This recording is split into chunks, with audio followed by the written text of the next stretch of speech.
What's good, y'all? Welcome back to another AFL video, man. It's been a few days. I would say I didn't stream this weekend. That's my apologies. But we should be back for round 16 Thursday morning, 5:20. I may have to miss that game again because I do have something to do. So we will just make up for it and just choose a game to watch this upcoming weekend. We may do the Bombers versus Port Adelaide game. That seems like a really good game. But just a quick little recap from this past weekend. Geelong beat Melbourne. Brisbane beat St Kilda. Pretty easy, pretty light work.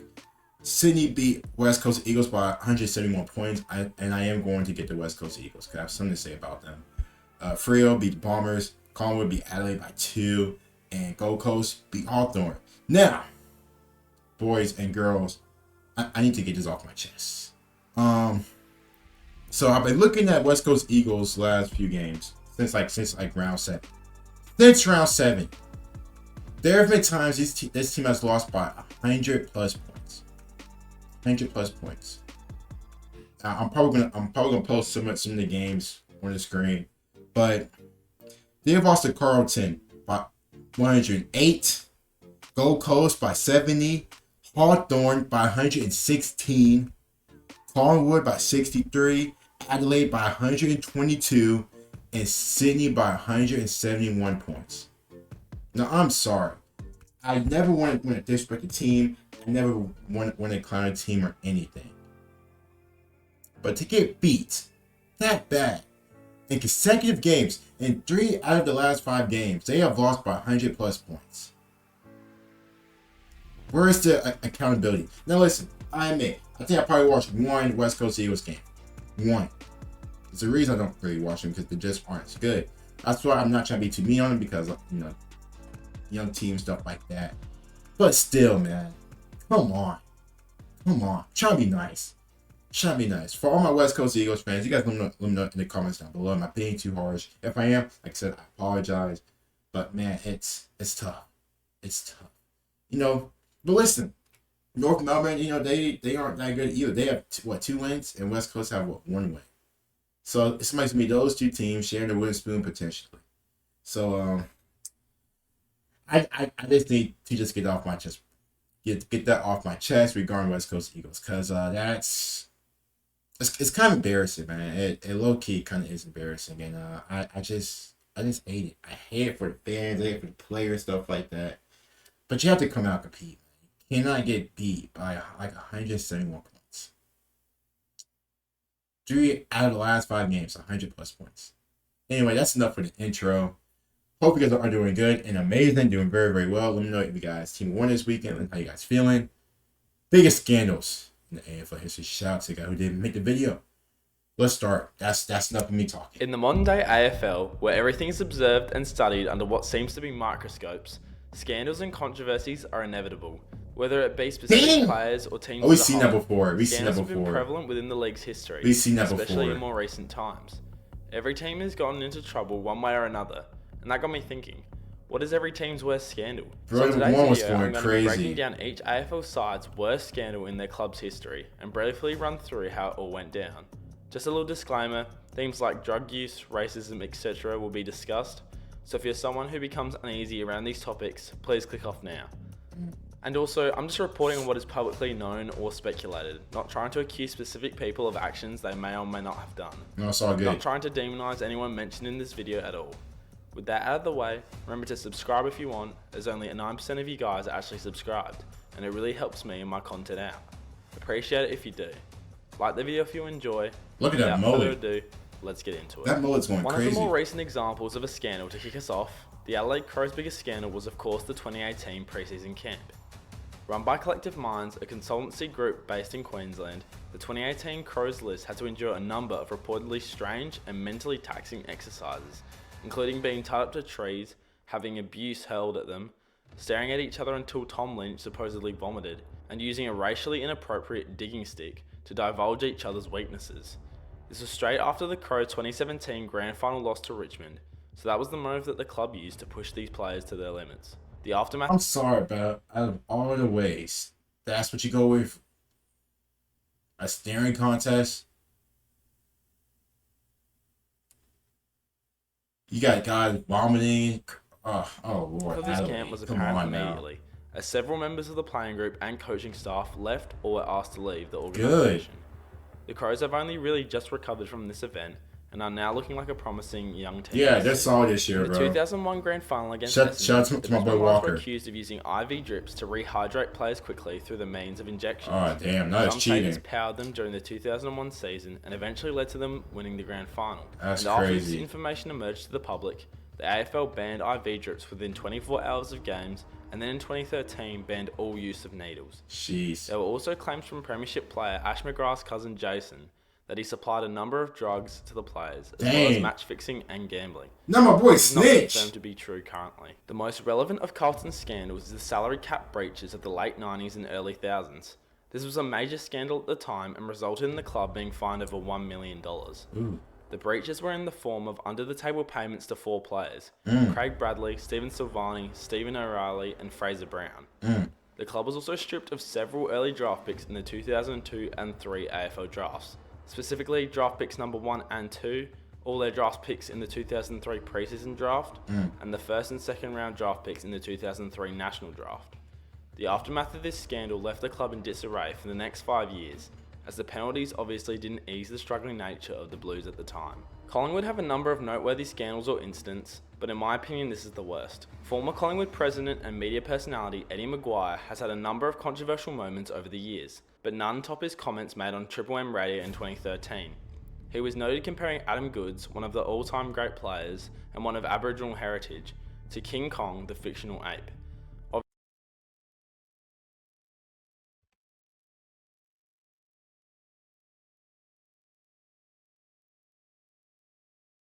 Seriously.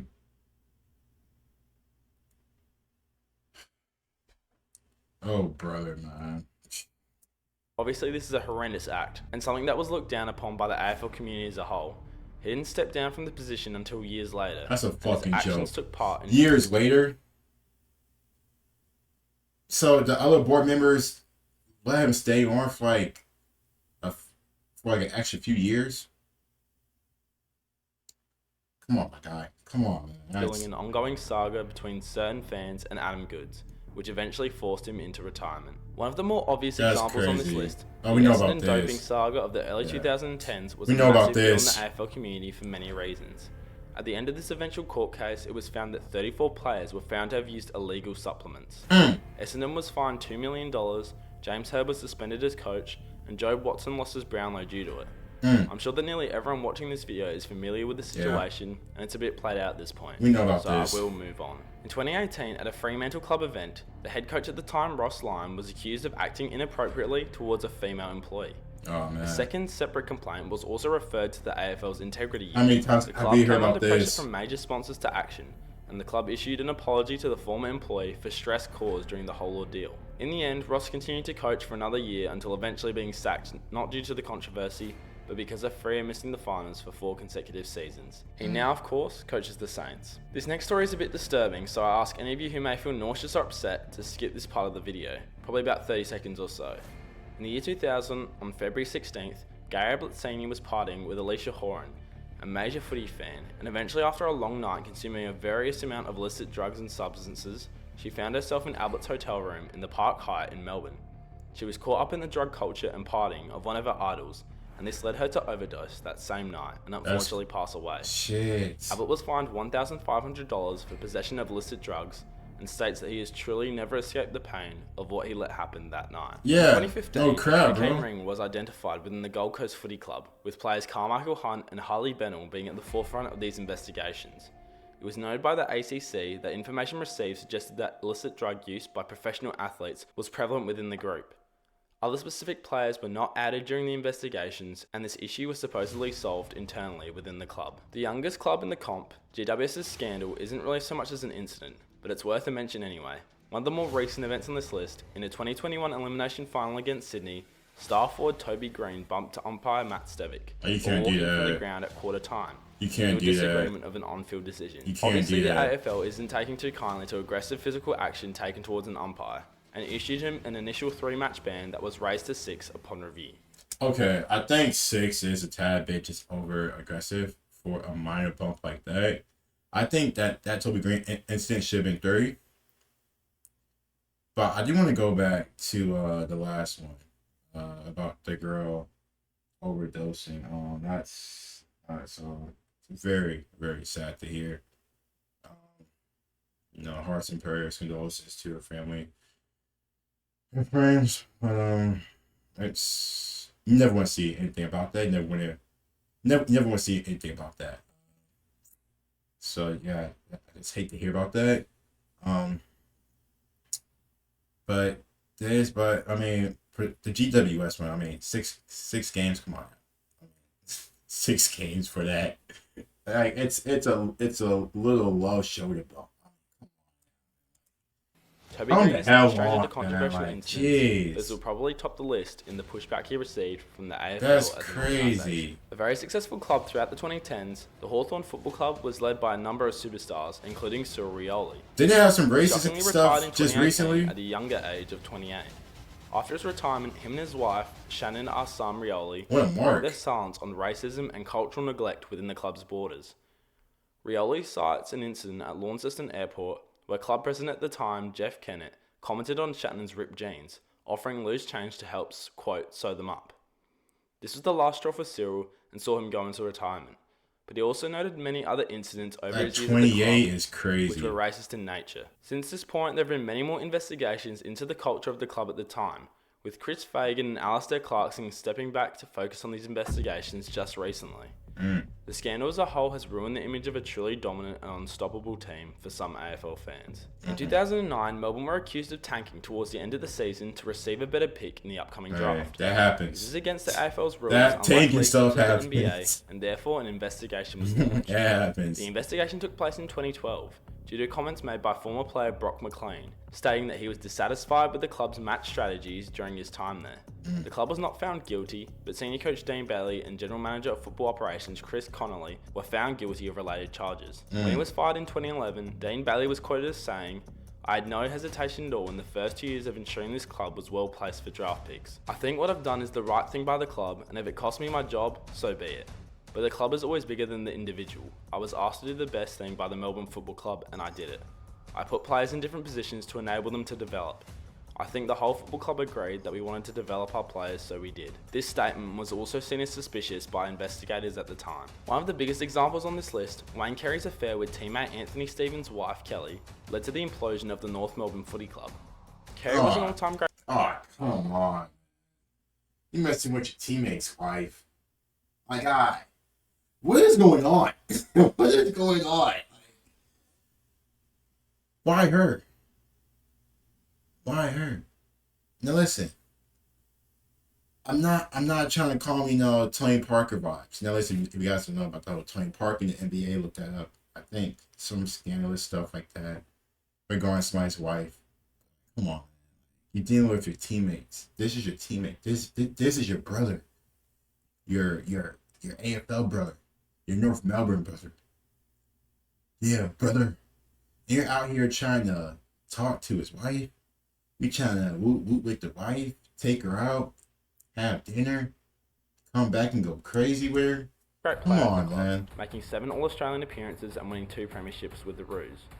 But this off-field scandal became equally associated with Duck, as he apparently left the club without ever apologising to Stevens. And to this day, Stevens maintains that he never heard an apology from Carey. The Roos That's obviously crazy. lost their best player and My boy therefore any didn't care. chance of reaching the promised land anytime soon. And My fast forward boy 20 odd didn't years, care. North have never been back to a grand final since. Hold on, can we talk about the One of them soon from Carey. The Roos intro? obviously lost their best player and therefore any chance of reaching the promised land anytime soon. why are they struggling so much? We're going through this little banner. Why are they struggling so much going through the Fast forward banner? 20 odd years, North have never been back to a grand final since. One of the more avoidable scandals, and probably the most famous, Carey's actions led to the downfall of a top-tier organisation at the time, and forever soiled his legacy as an all-time great player. That's there isn't really a crazy. huge scandal in Port's history that I can think of or research, so I'm just going to mention a few small incidents and Hey. move on. Good with you guys? Good. Sam Pepper was accused of inappropriately making contact with a female on a drunken night out in 2018. Also, during the peak of COVID, Victorian players' families were allowed to visit them in SA, against government regulations at the time. Not Pepper. And, of course, who could forget the ongoing saga of the prison bars between them and Collingwood? There are a couple of smaller incidents to mention for the Tigers. Two Richmond players, Callum Coleman Jones and Sydney Stack, were involved in a street fight and COVID hub breach in 2020.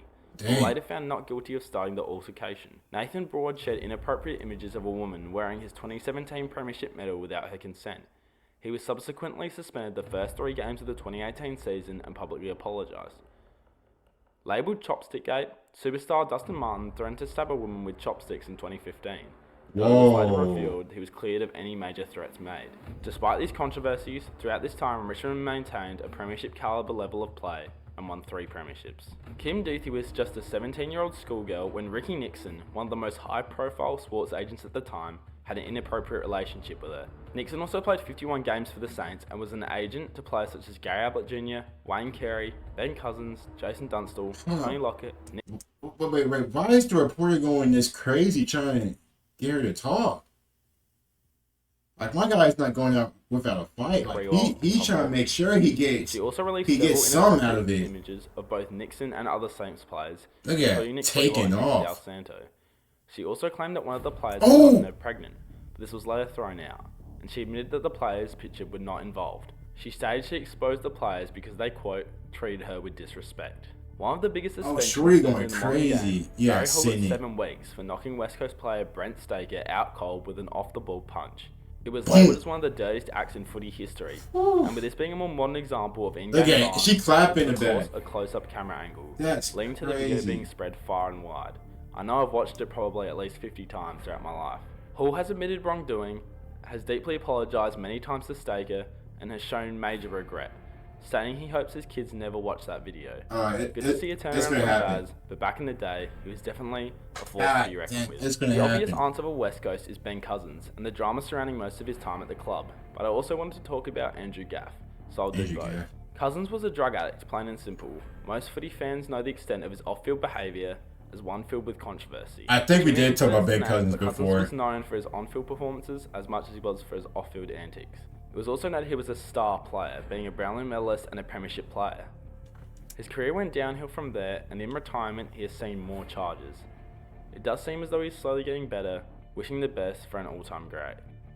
Andrew Gaff is noted as a mild-mannered player, so it was a shock when he punched Dockers' young gun Andy Brayshaw in the mouth in 2018, breaking his jaw and dislodging several teeth.